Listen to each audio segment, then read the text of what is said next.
Hi friends, today I'll be first talking about debt mutual funds. So debt mutual funds in India are categorized as mutual funds which invest more than 65% of their holdings into debt. So it could be bonds, it could be various debt things. So another important concept about mutual funds in the debt mutual fund specifically is called yield to maturity. YTM you must have heard. So YTM of a mutual fund is the effective yield, or in simple layman terms, the overall expected annualized IRR return so of that particular mutual fund. So it could be 6%, 7%.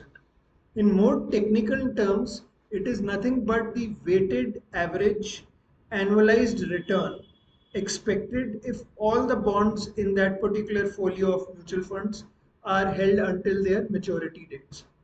Now, what does this mean?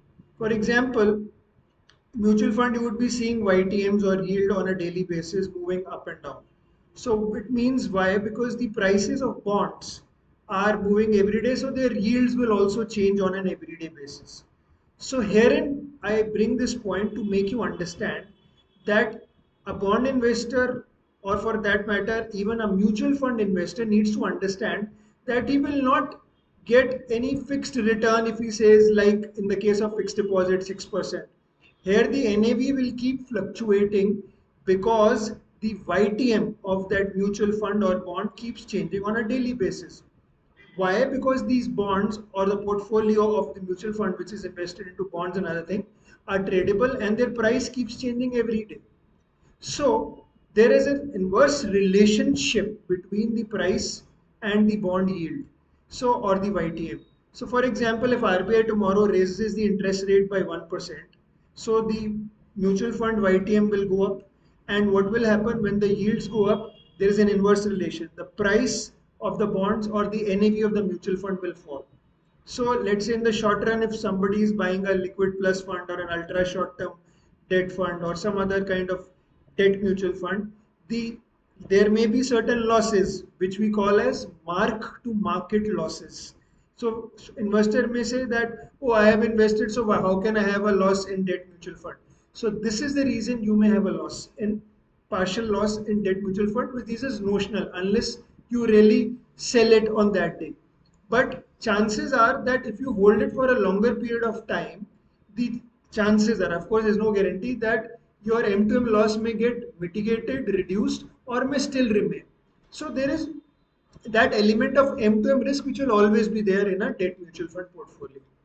Now, the only exception to this is target maturity funds, constant maturity funds, and FMP. In FMP, there is no exit window. So if you buy today a fixed maturity plan, which is a type of debt instrument where it is close ended, you will not be able to exit. So let's say I bought today at a particular NAV and I hold till maturity wherever the FMP is, let's say 3 years, 4 years, then I will be only getting that fixed YTM because it is locked at today's price and that final closing price. So that yield is locked. So that is the only exception where you can get a fixed YTM.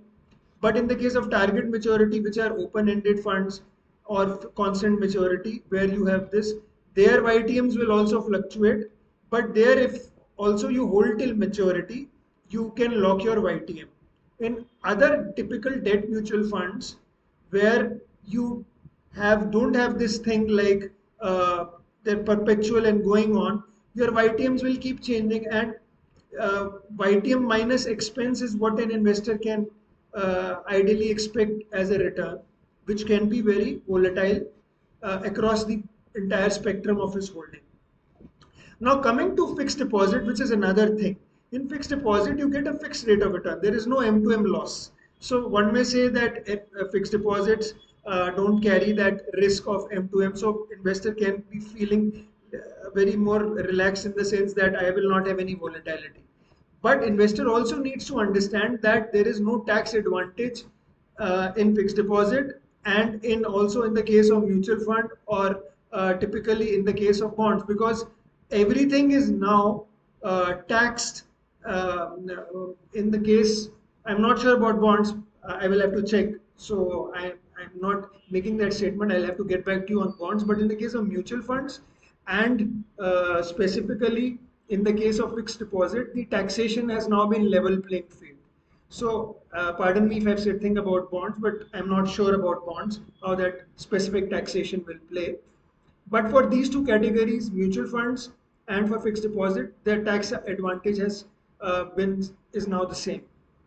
So basically, the investor needs to understand while investing that it is not so simple in terms of he needs to understand his risk profile, he needs to understand the overall tax implications, he needs to understand that there will be M2M losses in the case of mutual funds, debt mutual funds, and which will not be in the case of fixed deposit. So take all these considerations into account while one were to invest into either a debt mutual fund or a fixed deposit. It could be a bank deposit, it could be a corporate deposit. So all these things have to be kept in mind while an investor needs to decide. I've shared both the pros and cons of both these categories of mutual debt mutual funds and also fixed deposits. So thank you very much. And this is not any advice. This is what I wanted to explain my take. So kindly refer your own experts before taking any financial decisions. I will not be responsible for any loss on account of contents which I have made in this video. Take care. Bye.